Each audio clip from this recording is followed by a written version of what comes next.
5.5 पारिस्थितिक तंत्र में मनुष्य का हस्तक्षेप, human intervention in ecosystem.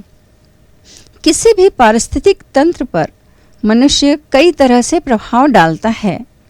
Carbon के चक्रीकरण को ही देखें तो जीवाश्म ईंधनों के अत्यधिक उपयोग से पर्यावरण में कार्बन के ऑक्साइडों की मात्रा बढ़ने लगी है।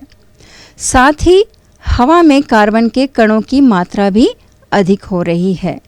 सोचें, चर्चा करें और नोट करें, किन अजैविक घटकों पर मनुष्य का प्रतिकूल प्रभाव पड़ा है। किन जैविक घटकों को मनुष्य ने प्रभावित किया है। धान के खेत के खाद्य जाल का उदाहरण लें तो मनुष्य अपने फायदे के लिए दूसरे पोषक स्तर के कई जीवों को खत्म कर देता है। ऐसा करने पर उस पारिस्थितिक तंत्र पर क्या प्रभाव पड़ेगा?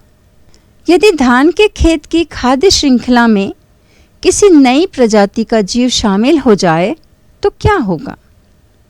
कीटनाशी दवाओं के प्रयोग से यदि हर धान के पौधे में 0.01 मिलीग्राम आर्सेनिक जमा हो जाता है तो 30 धान के पौधों में कितने मिलीग्राम आर्सेनिक जमा होगा? अगर हर दिन आप लगभग 30 पौधों से प्राप्त दानों को खाते हैं, सोचिए कितना आर्सेनिक आपके शरीर में पहुंचता है।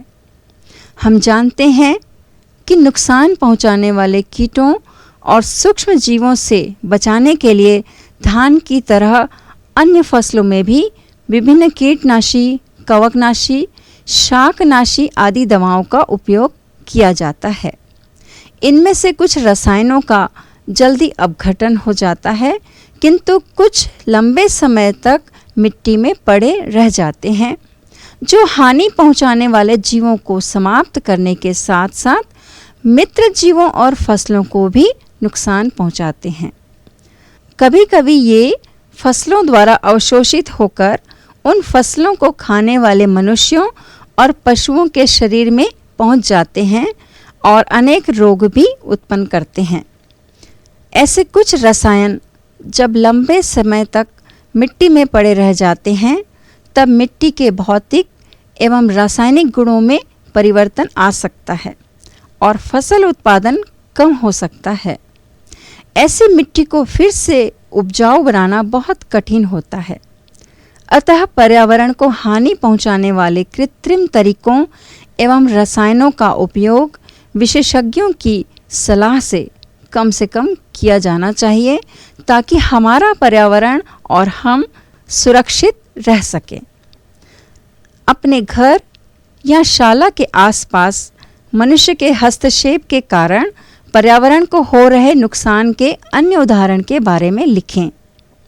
पर्यावरण को हानि से बचाने में आपकी अपनी भूमिका क्या है, लिखें। क्या आप जानते हैं जलकुंभी तेजी से बढ़ने वाला एक जलीय पौधा है। सामान्यतः आप इसे अपने आसपास के तालाबों और नदियों की ऊपरी सतह पर फैला हुआ देख सकते हैं। यह विदेश से लाया गया पौधा है जो जलीय पारिस्थितिक तंत्र के कई जीवों की आबादी पर विपरीत प्रभाव डालता है।